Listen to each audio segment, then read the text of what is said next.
Hello, it's Hugh from Politically Challenged. Listen, I'm making a quick video because we're not going to be doing a long-ass episode this weekend for different reasons. We may be doing one next weekend as per schedule, so keep your eyes peeled for that.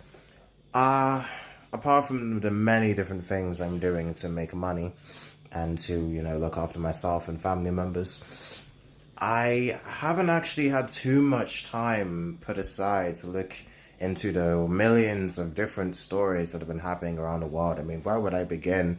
The fact that, France's richest billionaires are pulling in hundreds of millions of euros to save a church that's hundreds of years old. I went there once or twice with my mom when I was younger. It's a tourist attraction. We're talking about Notre Dame.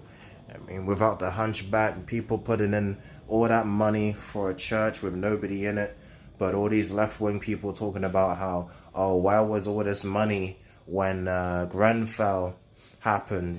People didn't put up nearly as much money. I mean, they put up money, but not so quickly and so much, so fast. So there was that issue, all that backlash from these millionaires and with a lot of money pulling in all that money for a tourist attraction and for a piece of France's history. But when it comes to human beings that lost their lives, possessions, friends, family members in the Grenfell fire, money was put in, but nowhere nearly that amount, particularly not by the richest billionaires of the UK or whatever. So what else has been happening? Today is like the fourth day of climate change protests in central London. Rappers dying left, right, and center. And then what else has been happening? Brexit being delayed until Halloween. I really wanted to do a video on that, but man, I did not have the time. So why am I talking about the nonsense that you've already heard about? Because I want to pull it all together and come up with a message, a hidden message within each and every situation. With the climate change protests, you got all these young people and old people pooling their resources together, stopping traffic, causing disruption on the roads because climate change would cause disruption to the environment. That's what they're doing. Same thing that happened last year with the NHS protests when I was like cycling around on a Saturday in a freaking bike carrying raw fish and vegetables from one restaurant to another in my little part-time job, and I couldn't make the normal route because there were people blocking the goddamn main Oxford Street for the NHS protests, and I was pissed the F off.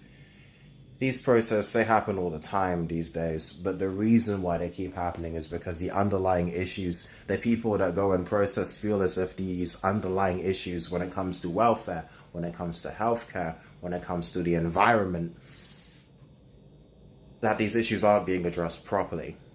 Because of Brexit, with almost every other aspect that every democratic country needs to face and address, every other issue that any democratic country needs to face and address and resolve, we've kind of dropped the ball, in my opinion. We've been focused too much on Brexit and not enough on the underlying issues that caused the Brexit vote in the first place. Like millions of working class people, if they're working, they're not, their money's not matching the rent and the bills. If they're not working, their welfare checks are getting cut. You got people who were working, got accidents at work, and then they're disabled, and then their welfare checks are getting cut. And not to mention the fact that their own politicians would lie to them, say they're going to do one thing and don't do enough, and do another. And then you've got the European bureaucrats making up rules for them to follow as well. And we're following the rules of our own people that we elect and we don't listen to. And then there's the House of Lords, and then there's the EU. All these people that we didn't elect, whose laws we have to follow every day. So people were upset about that. All these people talking about regaining sovereignty, regaining power, being taken seriously as a world power instead of just being a piece of a world power. The media want you to think that it was a bunch of xenophobic racists who hated Muslims and Eastern Europeans and the French and the Syrians and Iranians and the Turkish, and that's why, sorry, I meant Iraqis and the Turkish, And that's why we left.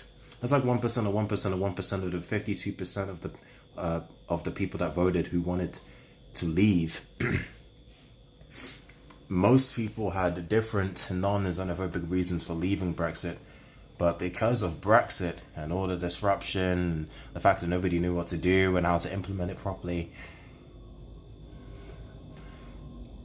we're facing this impasse where the EU's not getting what it wants, the British government's not getting what it wants, Theresa May's not getting what she wants. She tried to pass the same freaking bill 3 or 4 times, failed each time. Then the people that kept opposing the bill 3 or 4 times, the Labour Party, Lib Dem, SNP, they had 2 chances to come up with the right not the right amendments, but the amendments that they could all agree on, and they both failed.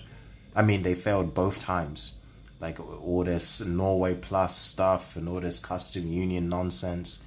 And they had their chance to push that through as an amendment that Theresa May could then say, okay, I could agree on this. And they failed to reach a majority both times. So after all that whining, after all that complaining since January, saying that May doesn't know what she's doing, they had their shot, they failed. So all of those people had their underlying issues not addressed, which is why they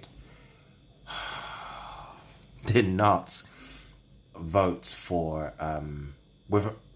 Theresa May's bill with a majority. You can tell I'm winging this. So that's another issue. What else? Oh, let's see. A Nipsey Hussle getting killed. I'm snorting because you're thinking, how the hell does that relate to Brexit or climate change? Everything. Because we can talk about Nipsey Hussle. We can talk about how great a rapper he was. We can talk about the fact that he was a businessman, Marathon Clothing. We can talk about his songs. We can talk about the love of his life. We can talk about Kodak Black trying to slide into her DMs days after he died. Like, come on, man. Really? But I feel that we need to talk about the fact that this man was killed by somebody he knew. A fellow brother. Apparently Nipsey called him a snitch. The so-called snitch killed him and then kicked him after the guy shot him, kicked him in the head and ran off. Now, I'm sorry, to me that's some BS because why is it BS? I'm winging this. Oh Lord, this is why I haven't been making videos for the past 2 weeks. I've been too busy doing other things. I just feel as if I don't make a video, I'm disappointing people. But I don't want to disappoint people with poor content either. But the Nipsey Hussle thing is connected because, as I keep saying, black on black crime is a thing. And it's one of the biggest threats to the black community. Because we can talk all day about how the government hates black people and how the American establishment, the British establishment is racist, how the police are racist, how it's the economy and the politicians making it harder for black people. We can talk about slavery and segregation and systemic oppression all day long, and I'm not refuting any of that. What I'm saying is that we out here killing each other at a higher rate than white people are, and cops. So we need to focus on, black people not killing black people, as well as stopping whites and cops killing us as well. Because that's another major issue that we need to focus on. I am tired, I am knackered, and I'm using 1% of my brain cells right now. And even I know that this is a major issue that we need to address, as well as all the other stuff that black people have to go through on a daily basis. Now, I'm not saying that I'm a threat of getting killed by another black person tomorrow, but my God, it is an issue that we need to address. This was somebody that Nipsey knew. This was one of his boys, somebody that he knew.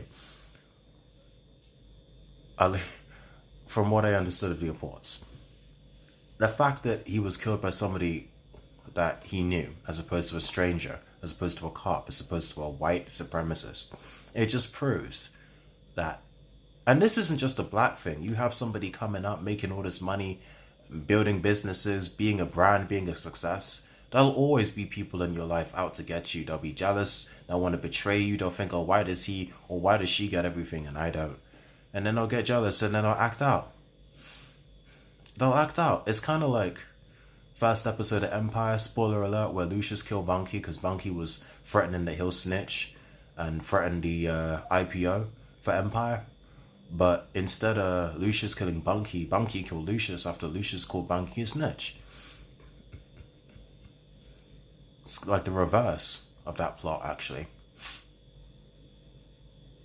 I feel that these underlying issues need to be addressed or they'll get worse. If climate change is not addressed properly, there'll be more protests, more traffic, more disruption.